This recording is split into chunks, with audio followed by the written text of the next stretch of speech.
વિષય વિજ્ઞાન પ્રકરણ 14 વિદ્યુત પ્રવાહ અને તેની અસર વિશે અભ્યાસ કરીશું.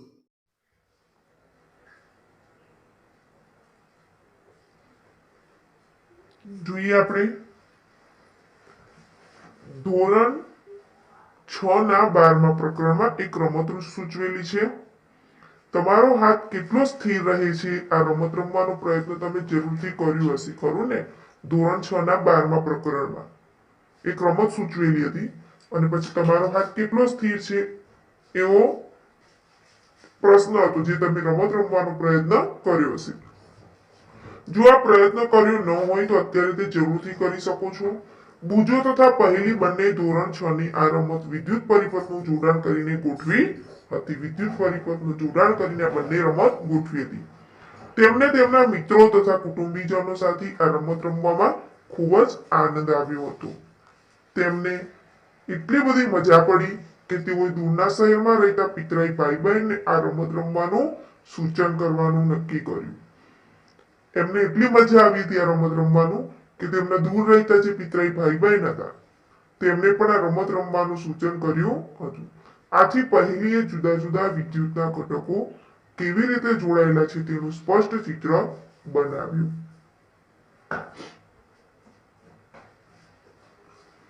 અહીંયા તમારો હાથ કેટલો સ્થિર રહી શકે છે તે ચકાસવા માટેની ગોઠવણી અહીંયા કરેલી છે. આકૃતિ તમે જોઈ શકો છો. શું તમે આ વિદ્યુત પરિપથ સરળતાથી દોરી શકો છો? વિદ્યુતના ઘટકને દર્શાવવા માટેનો વધારે સરળ રસ્તો જો મળી જાય તો બુજોને જરૂર આશ્ચર્ય થશે. 14.1 માં છે વિદ્યુતના ઘટકોની સંજ્ઞાઓ. સામાન્ય વ્યવહારમાં વપરાતા કેટલાક વિદ્યુતના ઘટકોની સંજ્ઞા વડે દર્શાવી શકાય છે. સામાન્ય વ્યવહારમાં કેટલાક એવા વિદ્યુતના ઘટકો છે જેને દર્શાવવા માટે સંજ્ઞાનો ઉપયોગ કરવામાં આવે છે. કોષ્ટક 14.1 માં આવા કેટલાક વિદ્યુતીય ઘટકો તથા તેમની સંજ્ઞાઓ દર્શાવેલ છે. વિદ્યુતીય ઘટકોના આનાથી જુદા સંકેતો તમને બીજા જુદા જુદા પુસ્તકોમાં જોવા મળી શકે છે. જો કે આપણે તો આપણા પુસ્તકમાં દર્શાવેલી સંજ્ઞાઓનો જ ઉપયોગ કરીશું. આ સંજ્ઞાઓને ધ્યાનથી જુઓ.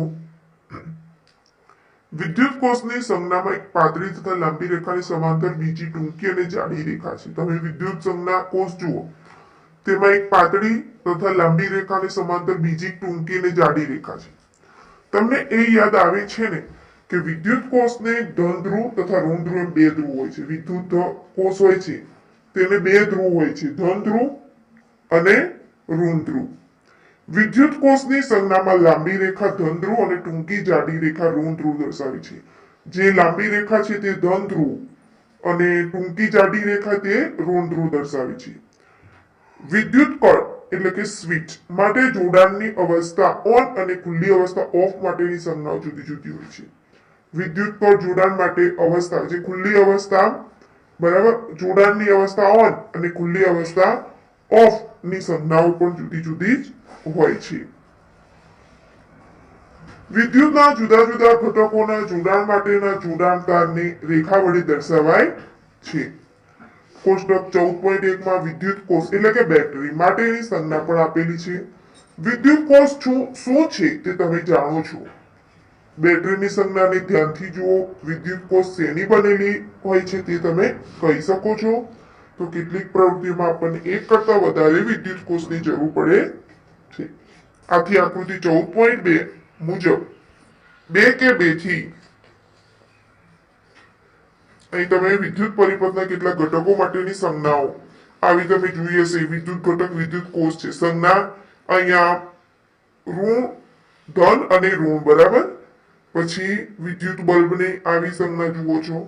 વિદ્યુત કળ જોડાણમાં ઓન ઓફ બરાબર. આના માટેની તમે સંજ્ઞાઓ ચિત્રમાં જોઈ શકો છો.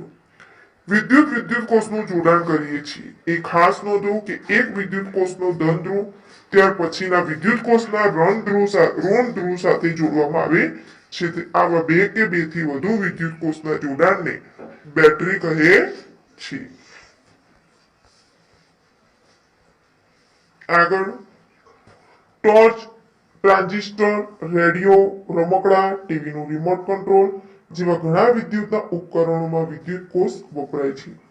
જો કે કેટલાક ઉપકરણમાં આકૃતિ 14.2 માં દર્શાવ્યા મુજબ વિદ્યુત કોષને હંમેશા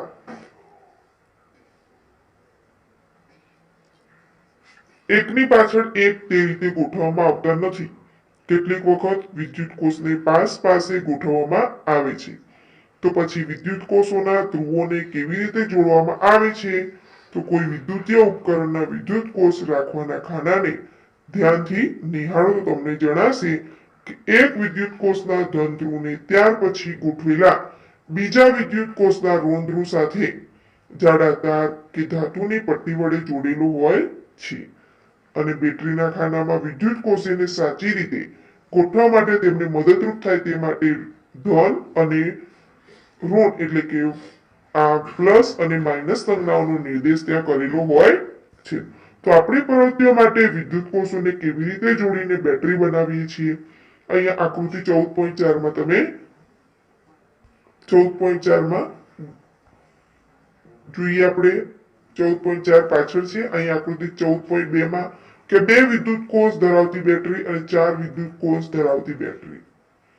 આકૃતિ 14.3 માં છે બેટરી બનાવવા માટે 2 વિદ્યુત કોષોનું જોડાણ. આગળ છે 14.4 માં વિદ્યુત કોષ હોલ્ડર. 14.5 છે 2 વિદ્યુત કોષ વાળી બેટરી માટેનું હોલ્ડર. તો દર્શાવેલું વિદ્યુત કોષ હોલ્ડર બનાવી શકો તે માટે લાકડાનો ટુકડો, લોખંડની 2 પટ્ટીઓ અને રબર બેન્ડની જરૂર પડશે. રબર બેન્ડ ધાતુની પટ્ટીઓને ચુસ્ત રીતે પકડી રાખે તે જરૂરી છે. તમે બજારમાંથી તૈયાર 2 કે તેથી વધુ વિદ્યુત કોષો માટેનું હોલ્ડર લઈને પણ બેટરી બનાવી શકો છો. તેમાં વિદ્યુત કોષોને યોગ્ય રીતે ગોઠવો કે જેથી એક હવે આની અંદર પહેલી અને બૂજોને નવાઈ લાગે છે કે ટ્રેક્ટર, ટ્રક, ઇન્વર્ટરમાં વપરાતી બેટરીઓ પણ જો વિદ્યુત કોષોની જ બનેલી હોય તો તેને બેટરી શા માટે કહેવામાં આવે છે? તો તમે તેમને પ્રશ્નનો જવાબ શોધવામાં મદદ અહીંયા કરી શકો છો કે આકૃતિ 14.6 માં જો ટ્રકમાં વપરાતી બેટરી અને તેની અંદરની રચના, આ જે આકૃતિ છે તે ટ્રકમાં વપરાતી બેટરી અને અંદરની આકૃતિ રચના છે. વિદ્યુત કોષનું ધન ધ્રુવ ત્યાર પછીના ક્રમમાં આવતા વિદ્યુત કોષના ઋણ ધ્રુવ સાથે જોડાય. હવે વિદ્યુત કોષ હોલ્ડરમાં આવેલી પાસેની ધાતુઓની પટ્ટીઓને આકૃતિ 14.5 મુજબ વાહકતાના ટુકડા વડે જોડી દો. તમારી બેટરી ઉપયોગ માટે તૈયાર છે. કોષ્ટક 14.1 માં બેટરીને દર્શાવવા માટે વપરાતી સંજ્ઞા આપેલી છે. તો ચાલો હવે આપણે કોષ્ટક 14.1 ની સંજ્ઞાઓનો ઉપયોગ કરીને વિદ્યુત પરિપથ દોરીએ.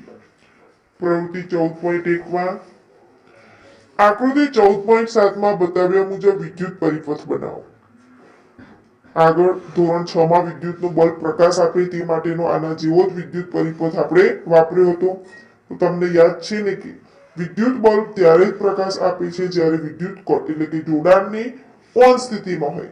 કે આપણને વિદ્યુત બલ્બ ક્યારે પ્રકાશિત આપે કે જ્યારે વિદ્યુતની કોર જોડાણની ઓન સ્થિતિમાં હોય અને વિદ્યુત કોર ઓન સ્થિતિમાં ખસે કે તરત જ વિદ્યુત ગોળો પ્રકાશિત થઈ જાય. તમારી આ નોટબુકમાં વિદ્યુત પરિપથને દોરવાનું છે અને જુદા જુદા વિદ્યુતના ઘટકોની સંજ્ઞાઓ પરથી તેનું વિદ્યુત રેખાકૃતિ પણ દોરવાની છે. શું તમે તમારી રેખાકૃતિ આકૃતિ 14.8 માં દર્શાવેલ રેખાકૃતિ સાથે સામ્યતા ધરાવે છે? તમે દોરી હોય તો જોવાનું 14.8 માં બરાબર તેના જેવી સામ્યતા ધરાવે છે. તો સંજ્ઞાઓની મદદ વડે વિદ્યુત પરિપથની રેખાકૃતિ દોરવી ગણિત સરળ બને છે. તેથી આપણે સામાન્ય રીતે વિદ્યુત પરિપથને તેના પરિપથ રેખાકૃતિ વડે જ દર્શાવીએ છીએ. આકૃતિ 14.9 માં બીજી વિદ્યુત રેખાકૃતિ દર્શાવેલી છે. શું તે આકૃતિ 14.8 માં દર્શાવેલી વિદ્યુત રેખાકૃતિ સાથે સામ્યતા ધરાવે છે? તે કઈ રીતે જુદી પડે છે તે જોઈએ. તો આ વિદ્યુત પરિપથમાં બલ્બ પ્રકાશિત થઈ શકશે. યાદ કરો કે જ્યારે વિદ્યુત કોર જોડાણની સ્થિતિમાં હોય અને વિદ્યુત પરિપથ સંપૂર્ણ થયેલું હોય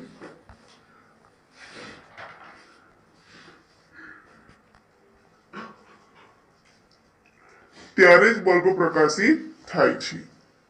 ઉપર 14.7 માં તમે આકૃતિ જો વિદ્યુત પરિપથ બરાબર જોડાણ છે એટલે બલ્બ પ્રકાશિત દેખાય છે. 14.8 માં વિદ્યુત 14.7 માં દર્શાવેલ વિદ્યુત પરિપથની વિદ્યુત આકૃતિ દોરેલી છે.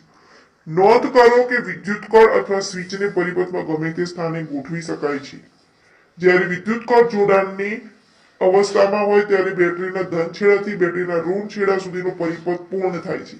આવા પરિપથને બંધ પરિપથ કહે છે. યાદ રાખજો. અને તરત જ પરિપથમાં વિદ્યુત પ્રવાહ વહેવા લાગે છે. જ્યારે બંધ હોય ત્યારે વહેવા લાગે છે અને બલ્બ પ્રકાશિત થાય છે.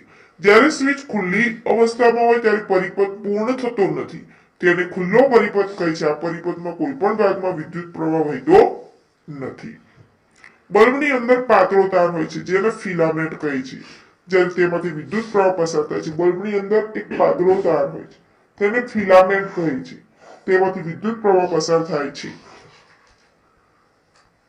ત્યારે તે પ્રકાશ આપે છે. જ્યારે બલ્બ ઉડી જાય તો તેનો ફિલામેન્ટ તૂટી જાય. કોઈક વાર આપણે જોઈશું બલ્બ ઉડેલો હશે તો અંદરનો જે પાતળો તાર હોય તે શું થઈ ગયો હોય છે? છૂટો પડી ગયો છે. એટલે કે ફિલામેન્ટ તૂટી જાય છે. એટલે આપણે કહીએ છીએ કે બલ્બ ઉડી ગયો. બરાબર. ચેતવણી અહીંયા વિદ્યુતના મુખ્ય જોડાણ સાથે જોડેલા પ્રકાશિત વિદ્યુત બલ્બને ક્યારેય પણ અડકશો નહીં. તે ઘણો જ ગરમ હોઈ શકે અને તમારા હાથને ખરાબ રીતે દજાડી શકે છે. વિદ્યુતના મુખ્ય પુરવઠા એટલે કે સપ્લાય વિદ્યુત જનરેટર કે ઇન્વર્ટર સાથે પ્રયોગ કરશો નહીં. તમને વિદ્યુતનો શોક લાગી શકે છે કે જે ખતરનાક છે. અને અહીં દર્શાવેલી દરેક પ્રવૃત્તિઓ માત્ર વિદ્યુત કોષનો જ ઉપયોગ કરવો. જો બલ્બની અંદર રહેલો ફિલામેન્ટ તૂટી જાય તો શું પરિપથ પૂર્ણ ગણાય? ના. શું બલ્બ આ સંજોગોમાં પણ પ્રકાશ આપતો રહેશે? તો કે ના. તમે કદાચ નોંધ કરી છે કે પ્રકાશ આપતો વિદ્યુત બલ્બ ઉષ્ણ એટલે કે હૂંફાળો બની જાય. એ તમે જાણો છો ને શા માટે? તો વિદ્યુત પ્રવાહની ઉષ્મી અસર. કોકર પ્રકાશ આપતો બલ્બ હોય અને તૈયારીમાં આપણે લાઈટ બંધ કરીને બલ્બ બદલવો હોય તો આપણે તેને અડીએ છીએ તો બલ્બ કેવો હોય છે? ગરમ. બરાબર ને? તો એ હૂંફાળો અથવા ગરમ કેમ હોય છે? તો એ જોઈએ વિદ્યુત પ્રવાહની ઉષ્મી અસર. એક વિદ્યુત કોષ, વિદ્યુત બલ્બ, વિદ્યુત કળ અને જોડાણ માટેનો તાર લો. આકૃતિ 14.9 મુજબ વિદ્યુત પરિપથ તૈયાર કરો. આ પ્રવૃત્તિ માત્ર એક જ વિદ્યુત કોષનો ઉપયોગ કરીને કરવાની છે. વિદ્યુત કળને ખુલ્લી સ્થિતિમાં રાખવું. શું વિદ્યુત બલ્બ પ્રકાશી છે તો બલ્બનો સ્પર્શ કરો. હવે વિદ્યુત કળને જોડાણની ઓન સ્થિતિમાં લાવો તો વિદ્યુત બલ્બને આશરે 1 મિનિટ પ્રકાશવા દો. ફરીથી બલ્બને સ્પર્શ કરો. 1 મિનિટ સુધી તેને પ્રકાશિત રાખવાનું, બલ્બને ચાલુ રાખવાનું, પછી તેને અડી જોવાનું છે. કોઈ ફેરફારનો અનુભવ થયો? તો હા, બલ્બ થોડો ગરમ લાગે છે. વિદ્યુત કળને ફરી ખુલ્લી સ્થિતિમાં લાવો. ખુલ્લો સ્થિતિ લાવી એટલે કે તેને ઓફ કરી દેવું અને ફરીથી બલ્બનો સ્પર્શ કરવો. હવે બંધ કરીને બલ્બનો સ્પર્શ કરી તો ધીમે ધીમે ગરમી તેની ઓછી થતી જાય છે. આકૃતિ 14.10 માં બતાવ્યા મુજબ વિદ્યુત પરિપથ તૈયાર કરો.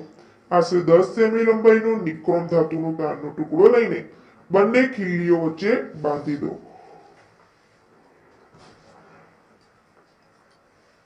વિદ્યુતના સાધનોનું રિપેરિંગ કરતી દુકાન પરથી તમને નિક્રોમનો તાર મળી જશે અથવા ઇલેક્ટ્રિક હીટરની નકામી થઈ ગયેલી કોઇલનો તાર પણ વાપરી શકો છો. તારનો સ્પર્શ કરો. હવે વિદ્યુત કળને જોડાણની સ્થિતિમાં લાવીને વિદ્યુત પરિપથ વિદ્યુત પ્રવાહ વહેવા દો. થોડી સેકન્ડ પછી તારનો ફરી સ્પર્શ કરો. તાર પર હાથને લાંબો સમય અટકાવીને રાખતા નહીં, કેમ કે વિદ્યુત પ્રવાહને કળ વડે વહેતો બંધ કરો. થોડીક મિનિટ પછી ફરીથી તારને સ્પર્શ કરો. જ્યારે તારમાંથી વિદ્યુત પ્રવાહ પસાર થતું હોય ત્યારે તે ગરમ થાય છે. તારમાંથી જ્યારે વિદ્યુત પ્રવાહ પસાર થાય ત્યારે તે ગરમ થાય છે. તો આ વિદ્યુત પ્રવાહની ઉષ્મીય અસર છે. તો તમે વિદ્યુતના કોઈ પણ એવા ઉપકરણ વિચારી શકો કે જેમાં વિદ્યુત પ્રવાહની ઉષ્મીય અસરનો ઉપયોગ થતો હોય. તો જેમાં વિદ્યુત આવા ઉપકરણોની યાદીમાં કદાચ ઇલેક્ટ્રિક રૂમ હીટર અથવા તો રસોઈ માટે વપરાતું ઇલેક્ટ્રિક હીટરને જોયું હશે. બરાબર. Electric heater. આ બધા જ ઉપકરણો તારનું કૂતરું ધરાવે છે. આ કૂતરાના તારને એલિમેન્ટ કહે છે. આપણે હીટર તો જોયું હશે પાણી ગરમ કરી. બરાબર. એ પણ એવું કૂતરા જેવું હોય છે નીચે. બરાબર. અને એનાથી પાણી પણ ગરમ થઈ જાય છે. તમે નોંધ્યું હશે કે જ્યારે આ ઉપકરણને વિદ્યુતના સપ્લાય સાથે જોડ્યા બાદ ચાલુ કરવામાં આવે ત્યારે તેના એલિમેન્ટ ગરમ લાલચોળ થઈ જાય અને ઉષ્મા ઉત્પન્ન કરે છે. વિદ્યુતની ઇસ્ત્રીમાં આવેલા એલિમેન્ટને બુજો જોઈ શક્યો નહીં, પહેલી તેને કહ્યું હતું પાણી ગરમ કરવા માટેનું, તેમાં મૂકવાનું હીટર, હોટ પ્લેટ, ઇસ્ત્રી, ગીઝર, ઇલેક્ટ્રિક કેટલી, હેર ડ્રાયર વગેરે વિદ્યુતના ઉપકરણો તેમની અંદરના ભાગમાં એલિમેન્ટ ધરાવતા હોય છે. આ બધા જે વસ્તુઓ છે તેના એલિમેન્ટ ક્યાં હોય છે? તે વસ્તુની અંદરના ભાગમાં હોય છે. તમે કોઈ ઉપકરણમાં એલિમેન્ટ કદી જોયું છે ખરું? તો વિદ્યુત ઇસ્ત્રીમાં રહેલું આ એલિમેન્ટ, જો વિદ્યુત ઇસ્ત્રીમાં આવું એલિમેન્ટ રહેલું છે જે ઇસ્ત્રી ખોલેલી છે અને આપણને દેખાય છે. જોઈએ આગળ. અહીં વિદ્યુત ગોળાનો પ્રકાશ આપતો ફિલામેન્ટ. તો તારમાં ઉત્પન્ન થતો ઉષ્માનો જથ્થો તેની બનાવટમાં વપરાયેલ દ્રવ્ય પર, તારની લંબાઈ તથા જાડાઈ પર આધાર રાખે છે કે તેમાં ઉષ્માનો જથ્થો કેટલો થાય છે. બરાબર. તો એ કોના ઉપર આધાર રાખે છે? તેના વપરાયેલ દ્રવ્ય પર, તારની લંબાઈ તથા જાડાઈ પર આધાર રાખે છે. આથી જુદી જુદી જરૂરિયાત મુજબ જુદા જુદા દ્રવ્યના અને જુદી જુદી લંબાઈ તથા જાડાઈના તારનો ઉપયોગ કરવામાં આવે છે. વિદ્યુત પરિપથમાં જોડાણ માટે વપરાતા તાર સામાન્ય રીતે ગરમ થઈ જતા નથી, અને બીજી બાજુ કેટલાક વિદ્યુત ઉપકરણોમાં વપરાતા ઘટકો એટલા બધા ગરમ થઈ જાય છે કે તેઓને સહેલાઈથી જોઈ શકાય છે. તો વિદ્યુત ગોળાનો ફિલામેન્ટ એટલા ઊંચા તાપમાન સુધી ગરમ થાય છે કે તે પ્રકાશનું ઉત્સર્જન કરવા લાગે છે. અહીં પ્રકાશ મેળવવા માટે વિદ્યુત બલ્બ વાપરવામાં આવે છે, પરંતુ તે ઉષ્મા પણ આપે છે. એનો અર્થ થાય છે કે વિદ્યુત પ્રવાહનો કેટલોક ભાગ ઉષ્મા ઉત્પન્ન કરવામાં વપરાય છે. તો આ ઈચ્છનીય નથી, કારણ કે તેનાથી વિદ્યુતનો વ્યય થાય છે. ફ્લોરોસન્ટ ટ્યુબલાઇટ્સ અને કોમ્પેક્ટ ફ્લોરોસન્ટ લેમ્પ્સ વિદ્યુતના વધુ કાર્યક્ષમ પ્રકાશ સ્ત્રોત છે. હાલના સમયમાં લાઇટ એમિટિંગ ડાયોડ બલ્બના ઉપયોગમાં વધારો થાય છે. પ્રકાશની આપેલી તીવ્રતા ઉત્પન્ન કરવા માટે ફ્લોરોસ ટ્યુબલાઇટ્સ અને CFL બલ્બની તુલનામાં LED બલ્બ વિદ્યુતનો ઓછો વપરાશ કરે છે. આથી LED બલ્બ વધુ વિદ્યુત કાર્યક્ષમ હોય છે અને તેથી તેને પસંદ કરવામાં આવે છે.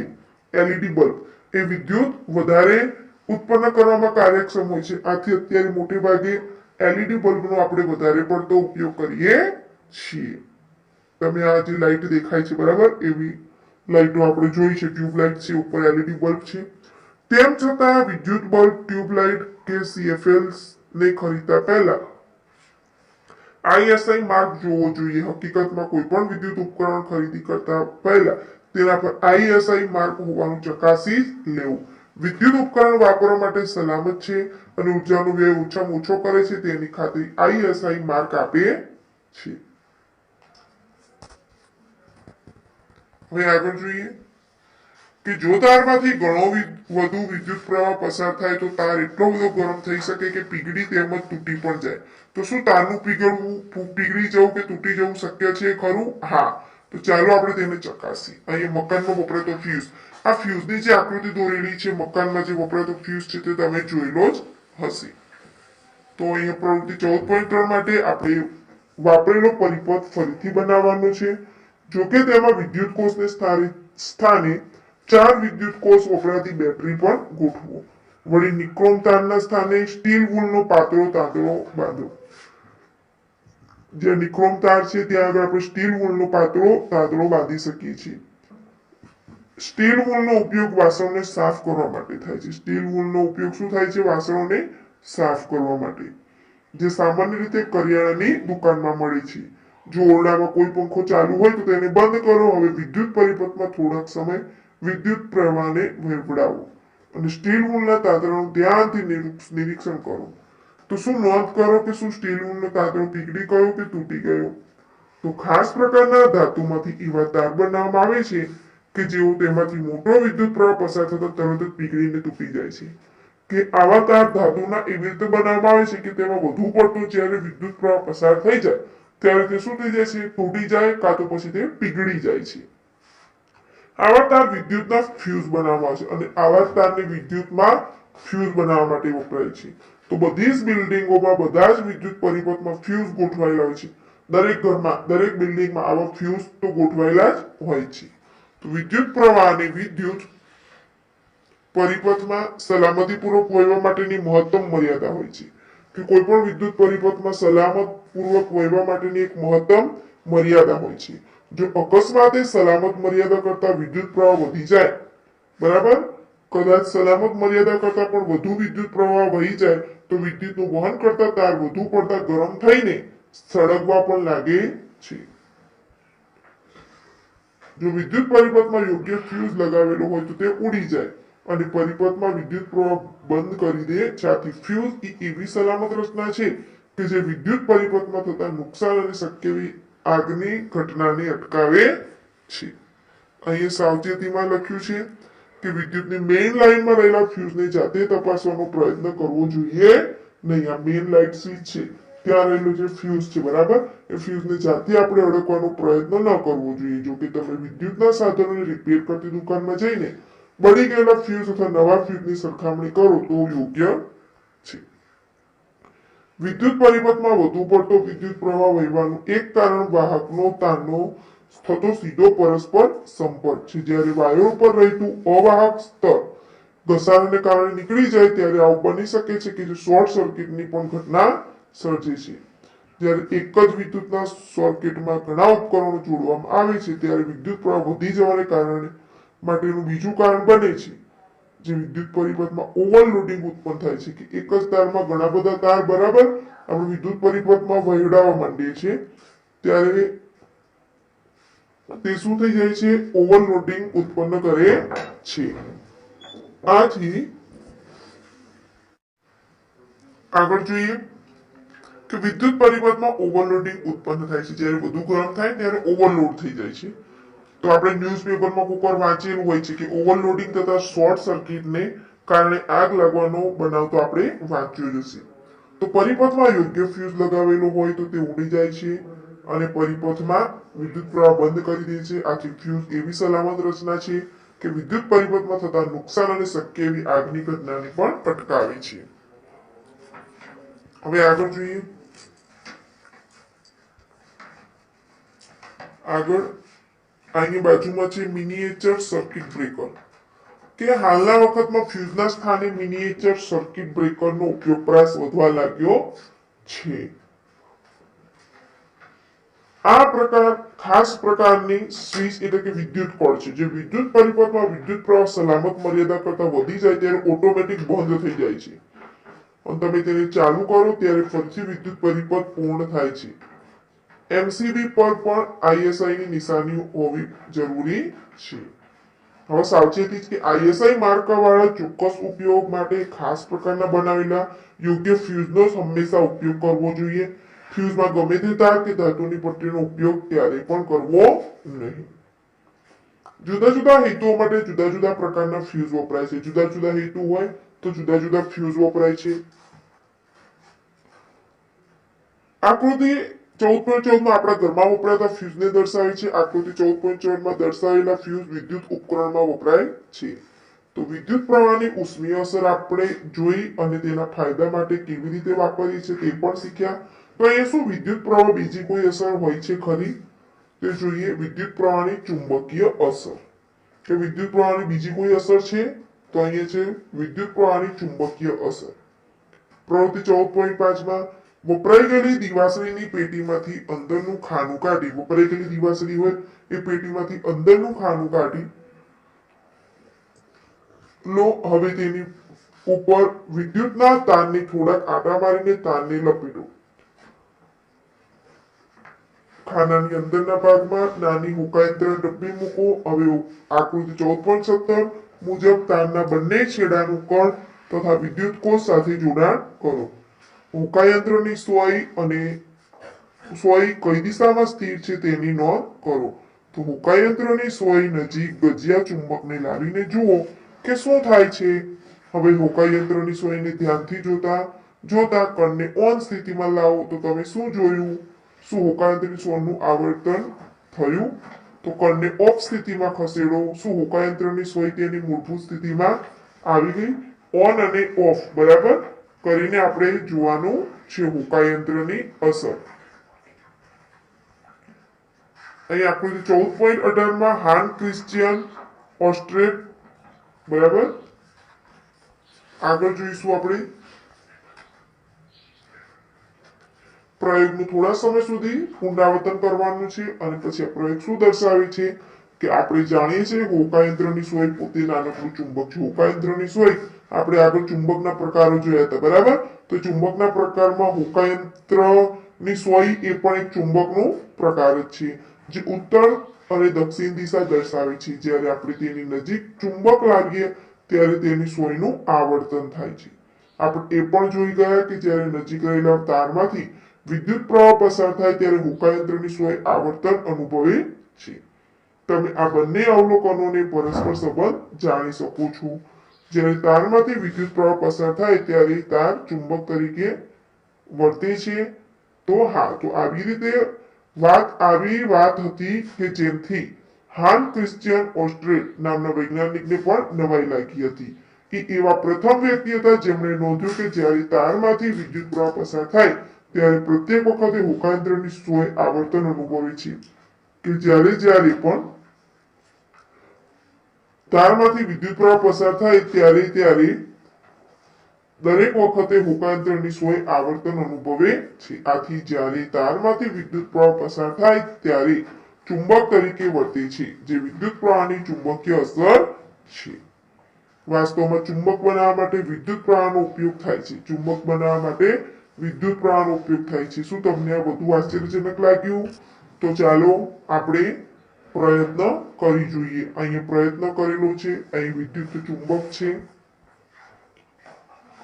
યાદ રાખો કે વિદ્યુત પ્રવાહને થોડીક સેકન્ડ કરતા વધુ વખત સુધી ચાલુ ના રાખવો જોઈએ, નહીં તો વિદ્યુત ચુંબક વિદ્યુત કોષને ઝડપથી નબળો પાડી દે છે. આપણે જોઈએ વિદ્યુત ચુંબક. આશરે 75 સેમી લાંબો ઇન્સ્યુલેટેડ વળી શકે તેવો તાર અને 6 થી 10 સેમી લાંબી લોખંડની ખીલી લો. તારને ખીલીની ફરતે ચુસ્ત રીતે પૂંછડાની જેમ વીંટાળી દો અને આકૃતિ 14.19 માં દર્શાવ્યા મુજબ તારની બંને મુક્ત છેડાઓને કણ વડે વિદ્યુત કોષ સાથે જોડી દો. ખીલીની નજીક કે તેની પર થોડીક ટાંકણીઓ મૂકો. ખીલીની નજીક કે તેની ઉપર થોડી ટાંકણીઓ મૂકવાની છે. આગળ હવે વિદ્યુત પ્રવાહ ચાલુ કરો. શું થાય છે? શું ટાંકણીઓ ખીલીની અણી પર વળગી જાય છે? તો વિદ્યુત પ્રવાહ બંધ કરો. હવે ફરી જુઓ કે ટાંકણીઓ ખીલીની અણી પર વળગી રહેલી છે. તો ઉપરોક્ત પ્રવૃત્તિમાં તારની કોઇલ એટલે કે તારનું ગૂંચળું તેમાં વિદ્યુત પ્રવાહ પસાર થવાથી ચુંબકની જેમ તે વર્તે છે. જ્યારે વિદ્યુત પ્રવાહ બંધ થાય ત્યારે સામાન્ય રીતે ગૂંચળું પોતાનું ચુંબકત્વ પણ ગુમાવી દે છે. તો આવા ગૂંચળાને વિદ્યુત ચુંબક કહે છે. વિદ્યુત ચુંબકને ખૂબ જ પ્રબળ બનાવતા તે ખૂબ જ વજનદાર ભારને પણ ખૂબ પ્રબળ બની જાય ત્યારે ખૂબ વધારે વજન હોય તેને પણ ઉંચકી શકે છે. ધોરણ 6 માં આપણે પ્રકરણ 13 માંની ક્રેઇન વિશેની વાત યાદ કરો. આવી ક્રેઇનનો છેડો ખૂબ જ પ્રબળ વિદ્યુત ચુંબક ધરાવતો હોય છે અને વિદ્યુત ચુંબકનો ઉપયોગ ભંગારમાંથી ચુંબકીય પદાર્થોને જુદા પાડવા માટે પણ વપરાય છે. અકસ્માતે આંખમાં પડી ગયેલા ઝીણા લોખંડના રજકણને દૂર કરવા. કોઈ પણ અકસ્માતમાં આંખમાં પડી ગયેલા ઝીણા લોખંડને રજકણ હોય એને દૂર કરવા માટે પણ ડોક્ટરો નાના વિદ્યુત ચુંબકનો ઉપયોગ કરે છે. ઘણા રમકડા પણ તેની અંદરના ભાગમાં વિદ્યુત ચુંબકો ધરાવે છે. હવે આપણે જોઈએ વિદ્યુત ઘંટડી. વિદ્યુત ઘંટડીથી આપણે સૌ સારી રીતે પરિચિત છે. તેમાં વિદ્યુત ચુંબક આવેલું છે. ચાલો આપણે જોઈએ કેવી રીતે કાર્ય કરે છે વિદ્યુત ઘંટડી. આકૃતિ 14.20 માં વિદ્યુત ઘંટડીને તેના વિદ્યુત પરિપથ સાથે દર્શાવેલી છે. તે લોખંડના ટુકડા પર વીંટાળેલા વિદ્યુતના તારનું ગૂંચળું બનાવે છે. લોખંડના ટુકડા ઉપર વીંટાળીને વિદ્યુતનું એક તારનું ગૂંચળું બનાવેલું હોય છે. તો ગૂંચળું વિદ્યુત ચુંબક તરીકે વર્તે છે. તમે જુઓ છો આ વિદ્યુત ઘંટડી વિદ્યુત પરિપથ છે. તે લોખંડના ટુકડા પર વીંટાળેલા વિદ્યુત તારનું ગૂંચળું ધરાવે છે અને ગૂંચળું વિદ્યુત ચુંબક તરીકે વર્તે છે. વિદ્યુત ચુંબકની નજીક એક છેડા પર હથોડી જેવી રચના ધરાવતી લોખંડની પટ્ટી નજીકના ભાગમાં ગોઠવેલી હોય છે અને લોખંડની પટ્ટીની નજીક સંપર્ક સ્ક્રૂ આપેલો હોય છે. જ્યારે લોખંડની પટ્ટી સ્ક્રૂના સંપર્કમાં હોય છે ત્યારે કોઇલમાંથી વિદ્યુત પ્રવાહ પસાર થતા કોઇલ વિદ્યુત ચુંબક બને છે. જ્યારે કોઇલમાંથી તે પસાર થાય ત્યારે તે કોઇલ વિદ્યુત ચુંબક બને છે. ત્યારબાદ તે લોખંડની પટ્ટીને આકર્ષે છે અને આ પ્રક્રિયામાં પટ્ટીના છેડા પર રહેલી હથોડી સ્ટીલની કટોરી સાથે અથડાય છે અને અવાજ ઉત્પન્ન કરે છે. જો કે વિદ્યુત ચુંબક લોખંડની પટ્ટીને આકર્ષે છે તે વખતે તે વિદ્યુત પરિપથમાં ભંગાણ સર્જાય છે. ગુંજરામાંથી વહેતો વિદ્યુત પ્રવાહ અટકી જાય છે. તો શું હવે ગુંજરું વિદ્યુત ચુંબક તરીકે વર્તે છે? જ્યારે વિદ્યુત પ્રવાહ અટકી જાય ત્યારે ગુંજરું વિદ્યુત ચુંબક તરીકે વર્તે છે? તો ના, ગુંજરું હવે વિદ્યુત ચુંબક તરીકે રહેતું નથી. તે લોખંડની પટ્ટીને પણ આકર્ષી શકતું નથી. તેમાં વિદ્યુત ચુંબકની અસર નથી એટલે તે લોખંડને પણ તે આકર્ષતું નથી. લોખંડની પટ્ટી તેના મૂળ સ્થાને પાછી આવતા તે ફરીથી સ્ક્રૂના સંપર્કમાં આવે છે જે વિદ્યુત પરિપથ પૂર્ણ કરે છે. વિદ્યુત પરિપથમાં વિદ્યુત પ્રવાહ વહેતા ફરીથી હથોડી સ્ટીલની કટોરી સાથે અથડાય છે અને આ પ્રક્રિયા ઝડપથી ક્રમિક રીતે પુનરાવર્તન પામે છે. જ્યારે હથોડી સ્ટીલની કટોરી સાથે અથડાય ત્યારે દરેક વખતે વિદ્યુત પરિપથ પૂર્ણ થાય છે. આ રીતે ઘંટડી રણકે છે. ખબર પડી ઘંટડી કઈ રીતે રણકે છે? કે જ્યારે હથોડી સ્ટીલની કટોરી સાથે અથડાય ત્યારે દરેક વખત એક વિદ્યુત પરિપથ પૂર્ણ થાય અને પછી ઘંટડી રણકે છે. તો હવે આપણે જોઈએ આ સંપૂર્ણ પાઠમાં આપણે શું શીખ્યા. તો વિદ્યુતના ઘટકોને સંજ્ઞાઓ દ્વારા રજૂ કરવા એ અનુકૂળતા ભર્યું છે. તેના વડે આપણે વિદ્યુત પરિપથ, વિદ્યુત રેખાકૃતિ દર્શાવી શકીએ છીએ. જ્યારે તારમાંથી વિદ્યુત પ્રવાહ પસાર થાય છે ત્યારે તાર ગરમ થાય છે, જે વિદ્યુત પ્રવાહની ઉષ્મીય અસર છે. આ અસરના ઘણા ઉપયોગો છે. આગળ, જ્યારે ખૂબ જ વધુ પ્રમાણમાં વિદ્યુત પ્રવાહ પસાર થાય ત્યારે તરત જ પીગળી જાય અને તૂટી જાય તેવા ખાસ પ્રકારના દ્રવ્યોમાંથી તાર બનાવવામાં આવે છે. કે જ્યારે ખૂબ જ વધુ પ્રમાણમાં વિદ્યુત પ્રવાહ પસાર થાય છે ત્યારે તે તાર શું થાય છે? તૂટી જાય છે અથવા તો પીગળી જાય છે. તો કેમ એવું થાય છે? તે ખાસ પ્રકારના દ્રવ્યોમાંથી બનાવવામાં આવે છે. આવા દ્રવ્યો ફ્યુઝ બનાવવા માટે વપરાય છે, જે વિદ્યુતના ઉપકરણોને નુકસાન અને આગથી પણ બચાવે છે. જ્યારે તારમાંથી વિદ્યુત પ્રવાહ પસાર થાય છે ત્યારે તે ચુંબકીય તરીકે વર્તે છે. લોખંડના ટુકડા પર અલગ કરેલા તારમાં વિદ્યુત પ્રવાહનું વહન કરતા તારના ગૂંચળાને વિદ્યુત ચુંબક કહે છે. વિદ્યુત ચુંબકનો ઉપયોગ ઘણા સાધનોમાં કરવામાં આવે છે. તો વિદ્યાર્થી મિત્રો, અહીં આપણો આ પાઠ સમાપ્ત થાય છે.